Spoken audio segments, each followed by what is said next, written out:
이번 세션에서는 컴퓨터의 하드웨어에 관해서 공부해 보겠습니다.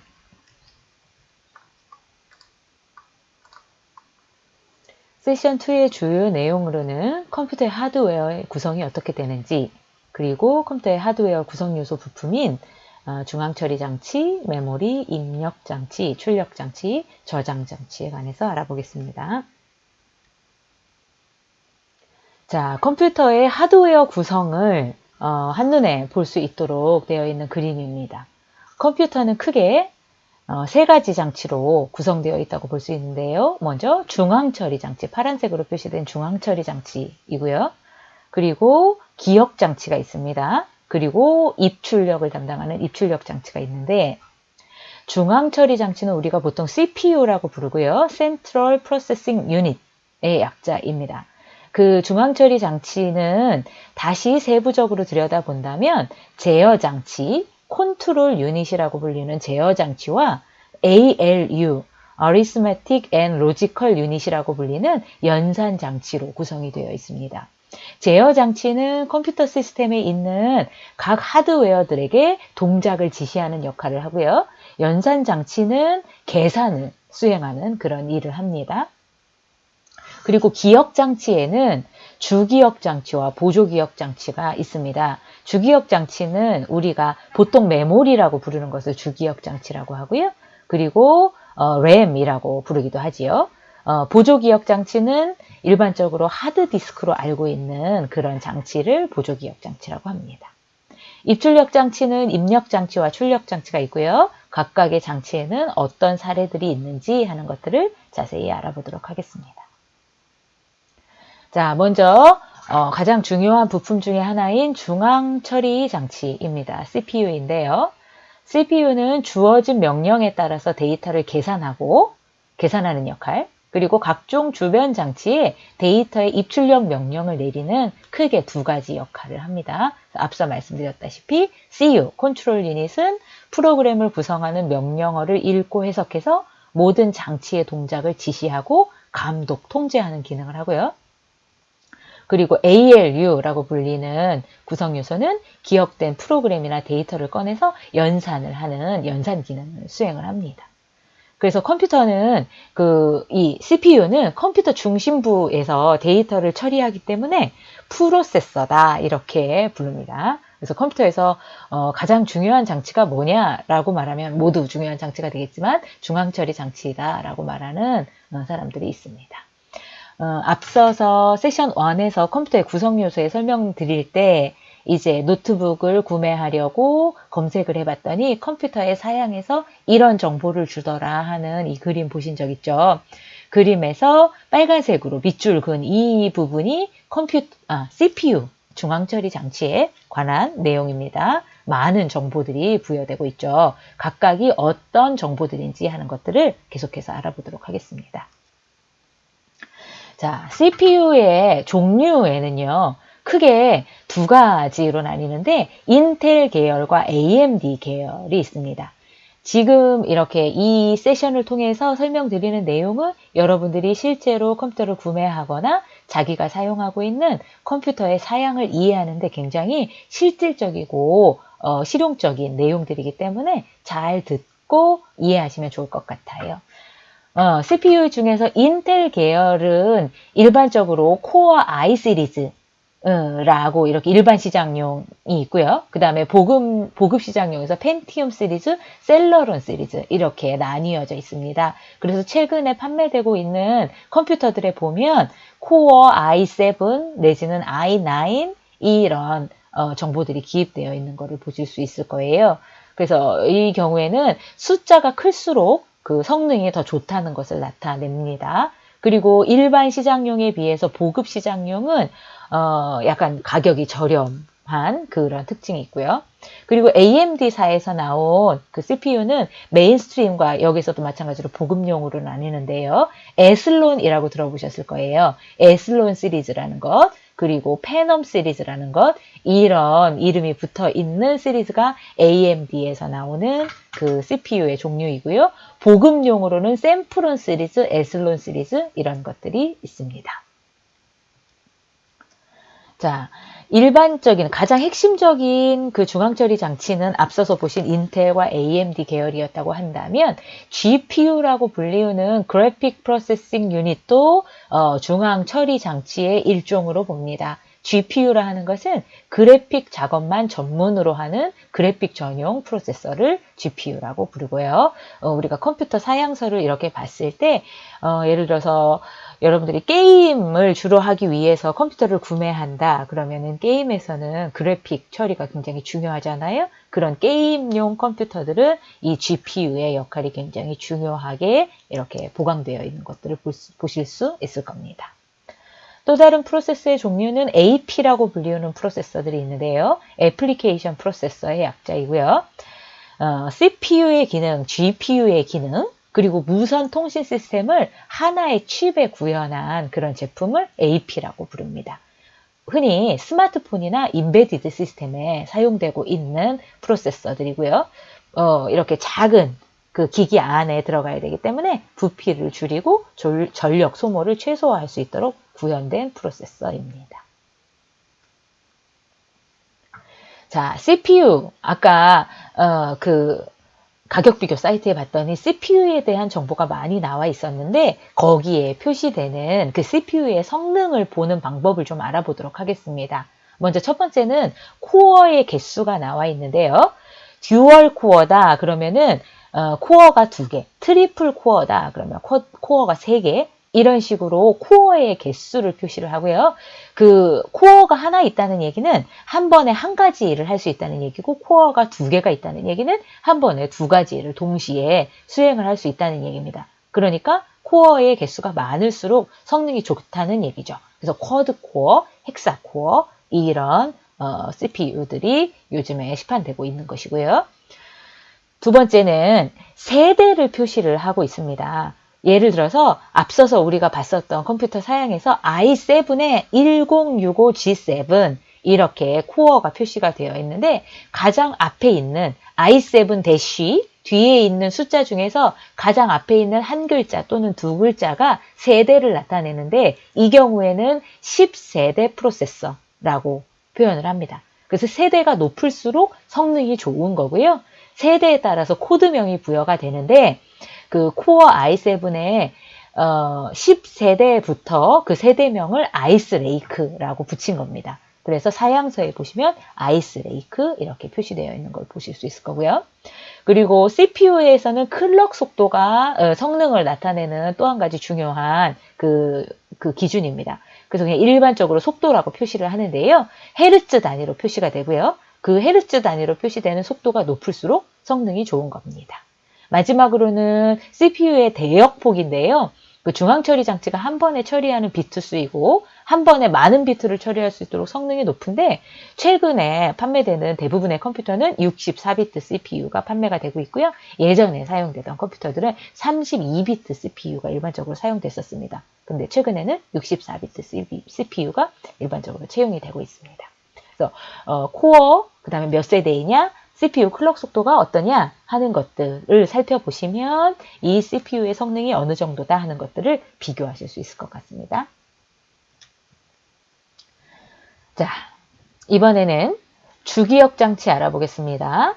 주기억 장치는 우리가 보통 RAM이라고 많이 부릅니다. 랜덤 액세스 메모리이고요.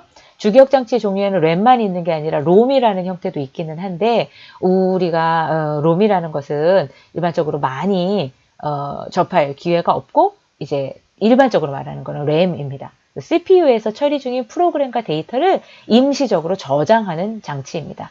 그림에 보시는 것처럼 컴퓨터 그 본체 이렇게 열어보시면은 이렇게 자 모양으로 생겨 있는 이런 부품이 슬롯에 꽂혀 있는 걸 보실 수 있는데 이게 램입니다. 이 주기억 장치 램은 휘발성 메모리예요. 휘발성이라는 말이 무슨 얘기냐면 전원이 공급되는 동안에만 그 데이터를 기억하도록 되어 있어요. 자, 컴퓨터를 딱 켭니다. 그러면은 운영체제가 딱 실행이 되죠. 그리고 다른 프로그램은 실행이 안 되고 있어요. 그러다가 우리가 예를 들어서 웹브라우저를 실행을 시킵니다. 그러면은 그 웹브라우저 컴퓨터가 켜 있는 동안 웹브라우저가 동작을 하잖아요. 그 소프트웨어가 동작하고 있는 동안에 그 프로그램과 데이터가 이 램에 저장이 되는 겁니다. 임시적으로. 그랬다가 컴퓨터를 끄죠.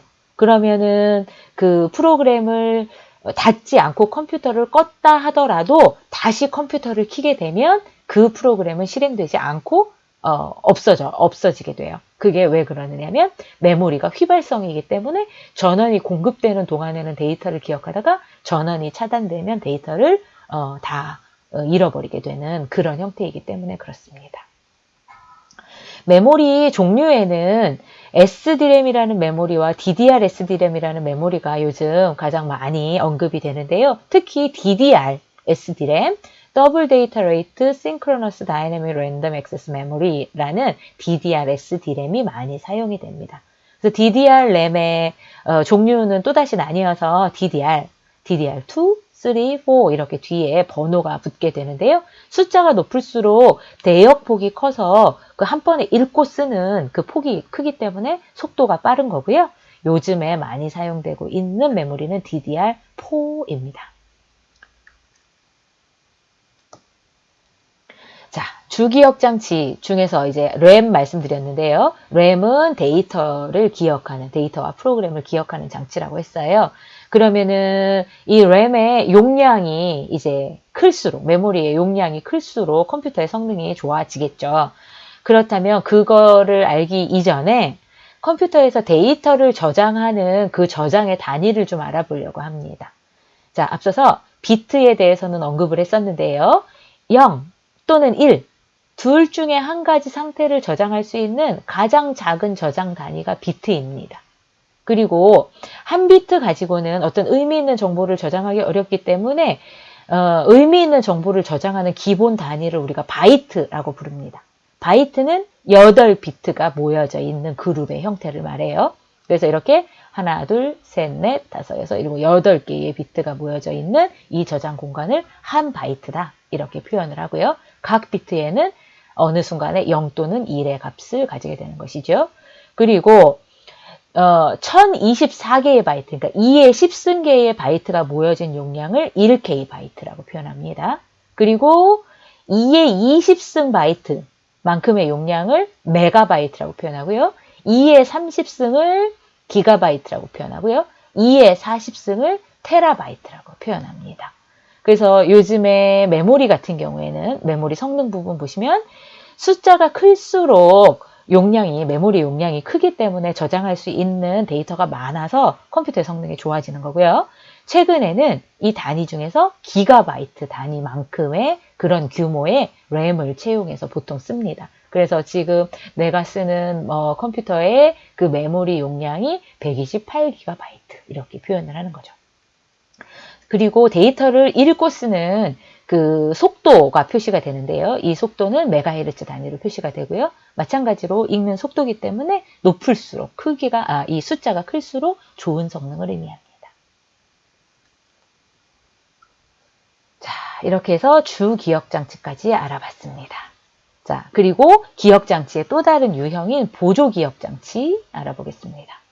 보조기억장치는 주기억장치와는 달리 전원이 공급되지 않아도 프로그램과 데이터를 저장할 수 있는 장치예요. 제일 대표적인 장치가 하드디스크이고요. CD, DVD, 그 다음에 USB, 외장하드 이런 것들이 보조기억장치에 해당이 됩니다. 하드디스크에 데이터 저장했어요. 그 컴퓨터를 껐다고 해서 그 데이터가 없어지지 않죠. 계속해서 저장될 수 있는 장치입니다.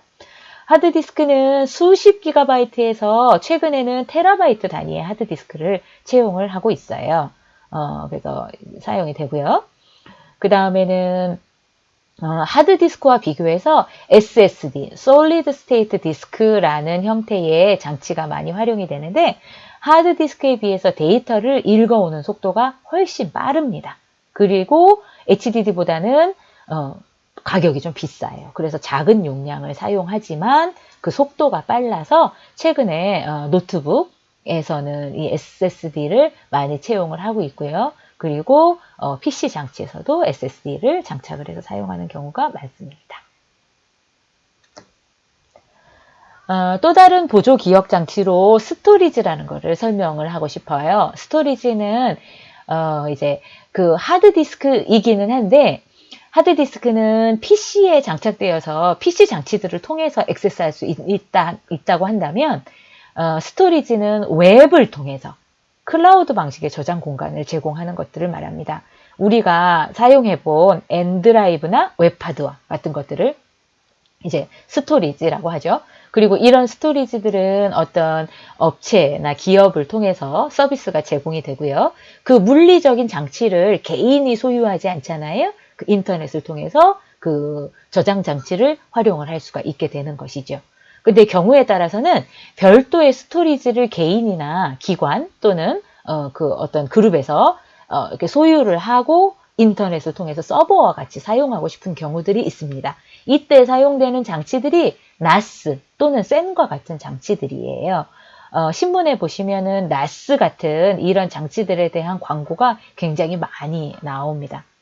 NAS는 네트워크 어태치 스토리지의 약자이거든요.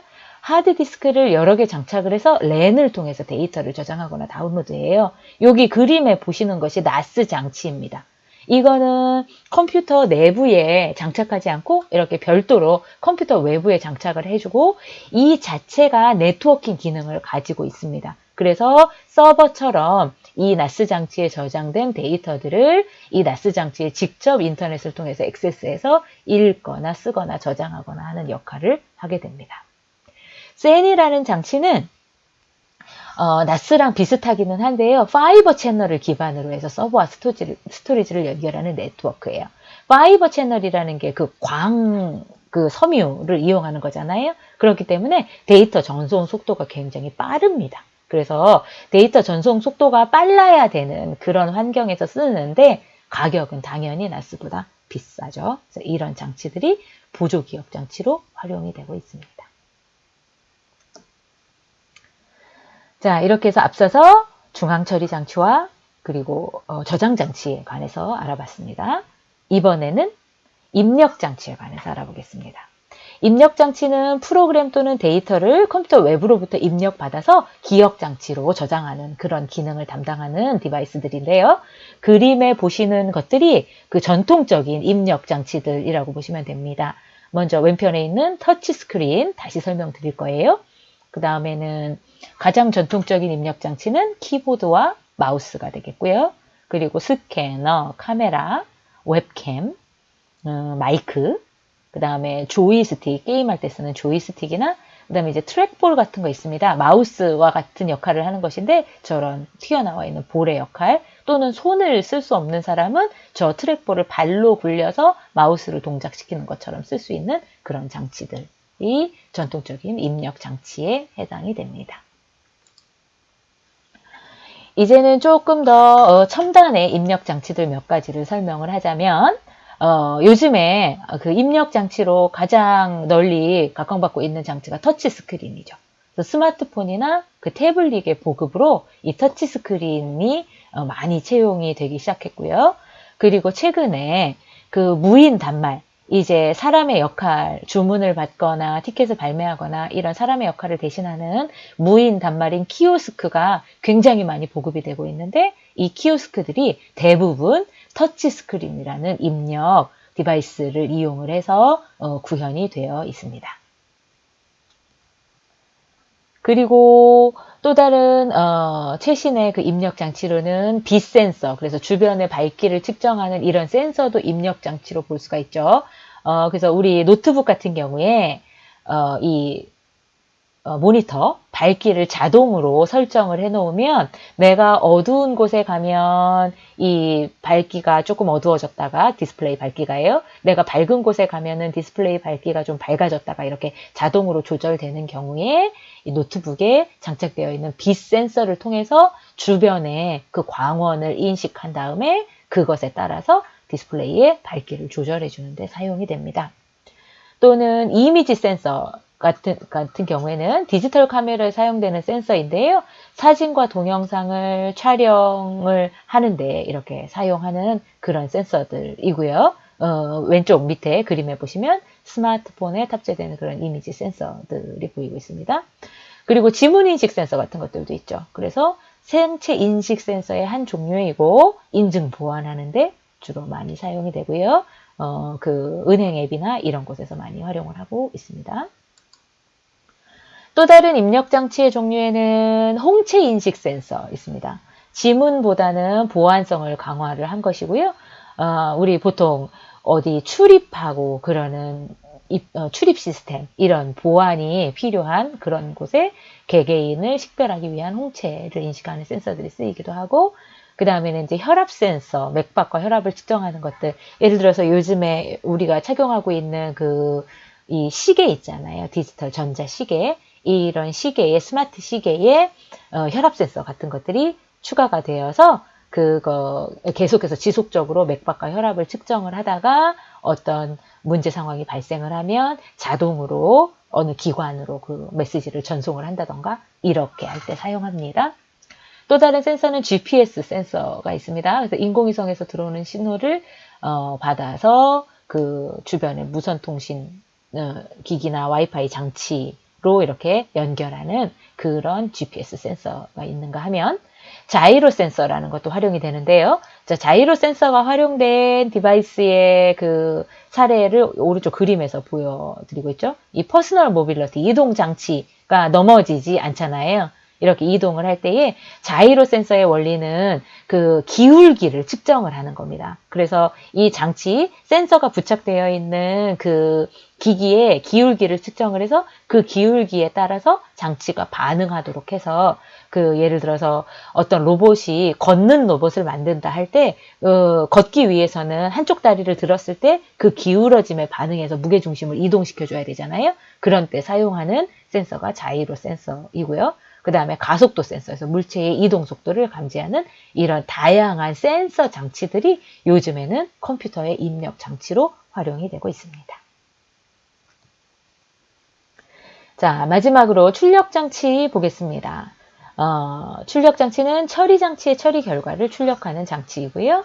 그림에는 고전적인 출력 장치를 보여드리고 있죠. 스피커, 모니터, 그리고 프로젝터, 프린터, 플로터라는 것은 굉장히 큰 그 이미지 출력하는 그런 장치입니다. 이런 고전적인 전통적인 출력 장치들이 있는가 하면, 또 다른 전통적인 장치의 모니터를 설명하고 가야겠네요. 모니터가 가장 대표적인 이제 출력 장치이지요.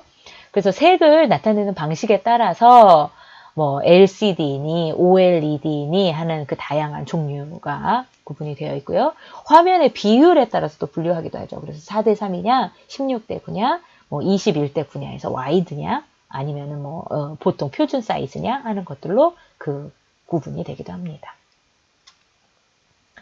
그리고 이제 최근에 각광받고 있는 3D 프린터 출력 장치의 사례를 보면 입체물을 출력하는 그런 장치이지요. 그래서 다양한 재료를 넣어서 그 재료를 이용해서 실제 제품을 생산해내는 그런 데 활용이 됩니다. 그래서 가장 활용도가 높은 분야는 의족이나 보조기구 같은 것들을 이렇게 만들어 보는 거예요. 그렇게 해서 일단은 틀을 먼저 제작을 하고 그 틀을 통해서 제품을 생산을 하게 되면 그 틀 자체의 설계가 잘못되었을 때 틀을 다시 제작해야 되기 때문에 그 생산 비용이 증가하게 되는데, 그런 분야에서 이 3D 프린터를 활용하면 재료만 가지고 제품을 설계해보고 그 설계된 것을 검증할 수 있기 때문에 최근에 굉장히 많이 활용이 되고 있고요. 그리고 실제로 이렇게 해볼 수 없는 이런 의학 분야, 실제로 함부로 실습할 수 없는 이런 의학 분야에서도 많이 활용이 되고 있습니다. 또 다른 출력 장치의 사례로 TTS, 요즘 굉장히 많이 사용이 되는데요. 텍스트 투 스피치라고 해서 음성 합성 시스템입니다. 컴퓨터 프로그램을 통해서 이제 사람의 목소리를 구현해내는 거예요. 그래서 예를 들어서 ATM기, 여러분들이 현금 인출하러 갔을 때 거기에서 카드를 넣어주십시오, 카드를 받으십시오 하고 나오는 이런 모든 목소리들은 실제 사람이 녹음한 것이 아니라 음성 합성 시스템인 TTS를 통해서 제공되는 것들이고요. 요즘에 키오스크 또는 뭐 번역기 앱을 통해서 우리가 번역을 했을 때 그거를 읽어주잖아요. 사운드를 읽어주는 이런 것들이 대부분 TTS라는 시스템을 통해서 되고 있습니다. 재미있는 한 가지 사례는 기차역에 가 보시면은 이렇게 플랫폼에 서 있으면은 이런 안내 방송 나오잖아요. 안내 말씀드립니다. 몇 시 몇 분에 어디로 가는 기차를 이용하실 고객께서는 타는 곳 7번으로 가시기 바랍니다. 이런 목소리, 안내하는 분이 기다리고 있다가 각 플랫폼을 안내한다고 생각할 수 있는데 이런 모든 서비스들이 그 컴퓨터에 있는 텍스트를 음성 합성해서 읽어주는 TTS라는 출력 장치를 통해서 이루어지고 있다는 것 알아두시면 여러분들이 훨씬 그 이해도가 높으실 거라고 생각합니다. 자, 여기까지 컴퓨터를 구성하는 하드웨어에 관해서 알아봤습니다. 자, 몇 가지 문제로 점검해 보겠습니다. 1번, 컴퓨터 하드웨어의 구성은 크게 입출력 장치, 중앙 처리 장치 및 기억 장치로 구분된다. OX. 답을 찾아보시고요. 2번, CPU의 속도는 헤르츠 단위로 표시되며 속도가 높을수록 좋은 성능을 나타낸다. 답을 찾아보시기 바랍니다. 3번, 컴퓨터의 보조기억 장치 중 하드디스크는 전원이 제공되는 동안만 데이터를 기억한다. 자, 전원이 제공되는 동안에만 데이터를 기억하는 것은 보조기억 장치와 그 다음에 주기억 장치가 서로 다른 특성을 가지고 있다고 했습니다. 한번 찾아보시기 바랍니다. 이렇게 해서 세션 2에서는 컴퓨터 하드웨어는 입출력 장치, 중앙처리 장치 및 기억 장치로 구성된다. 중앙처리 장치는 연산과 각 하드웨어를 제어하는 역할을 한다. 기억 장치 중 램은 컴퓨터 전원이 켜있는 동안 프로그램과 데이터를 저장하는 역할을 한다. 보조기억 장치는 전원과 무관하게 지속적으로 데이터를 저장하는 장치로서 HDD, SSD 등이 있다. 라는 내용에 관해서 알아봤습니다.